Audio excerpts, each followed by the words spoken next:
never good.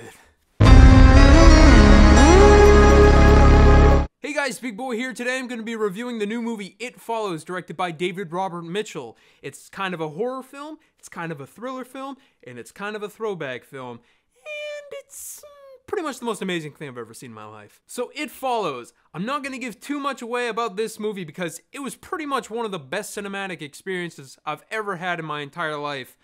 But I'll give you a little bit. Here we go. The film centers around a group of high schoolers, and that right there might shy you away from this, seeing how so many films have butchered this kind of setup, but I promise you, that is not the case here. The main of which centers on a teenage girl named Jay, whom in the beginning of the film is meeting up with this guy who she's been kind of dating on and off for a little while, and they end up sleeping together on this particular night, and after that incident, things get really dark. The movie really changes pace, and then we see what is the most disturbing and most amazing case of cat and mouse ever portrayed in film. Jay? You awake? What are you doing? You're not gonna believe me, and I need you to remember what I'm saying. This thing, it's gonna follow you. Somebody gave it to me, and I passed it to you. Now, I was really excited to see this movie after seeing the trailers of this strange entity following this girl around in very disturbing ways. I knew it was going to be something different than what I had seen before, and it certainly was. This director really threw a cool twist on this that does a lot of homage to films from the past, like 80s horror films. Now, I know I can't be the only one that's going to bring this up, and that others are probably going to speculate on this, but the film Halloween that came out in 1979 or 1980, it's so similar to this movie. I mean, the town, the street in which this girl lives on with all of her friends, it looks identical. The cinematography is what does it for this movie, people. There are these long shots that were so meticulously thought out, and they just come together so well with their timing and what they show in the frame. It's unbelievable. Here's an example. There's a particular scene where Jay is standing in the hallway of her high school and the camera is kind of positioned next to her, and it keeps going around in circles, and it goes around a few times, and every time it does, there's one item, there's one piece in that shot that catches your eye, and you want to know where it is, and you don't know where it is for a good 3 or 4 seconds until the camera goes around again.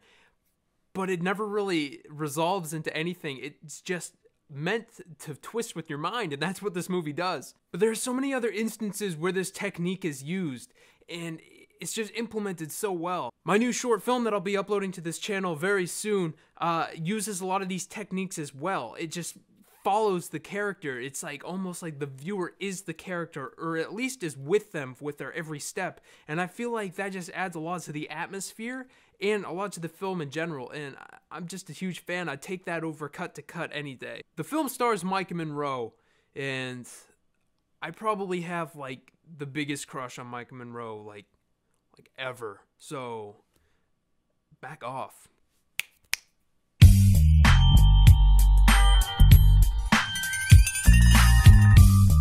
If you guys saw my last movie review for The Guest, she starred in that, and that was the first time I ever saw her, and I knew right then and there she was talent, and I wanted to see more of her. You care for her character. She makes you care. You want her to survive this horror film, and you know, you don't see that too often. Usually you just got some characters, and they're there to die, and you don't care whether they do or not.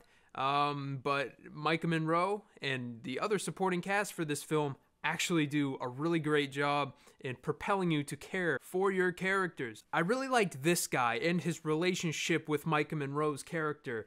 I don't know, I just really liked his presence in the movie, and in that beginning scene with the two of them, it's just, that was probably my favorite part of the whole movie. The film is just propelled by this constant feeling of danger, and it never leaves you. After you watch this movie, you're gonna think of Footsteps a little bit differently. The film doesn't overdo it with gore, it's not overly violent. The film just does everything just right in a very subtle way. I have to bring it up in this review, but the soundtrack in this movie is absolutely stellar, and I'm probably gonna be listening to the crap out of it by the time I'm done filming this.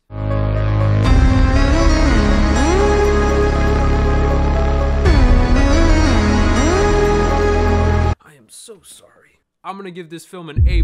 It did everything right for this guy, and it did not dissatisfy me in any way, shape, or form. And just to throw this out there, I saw the film The Babadook last night for the first time, which is claimed to be the greatest horror film of last year, and I thought this was better than that.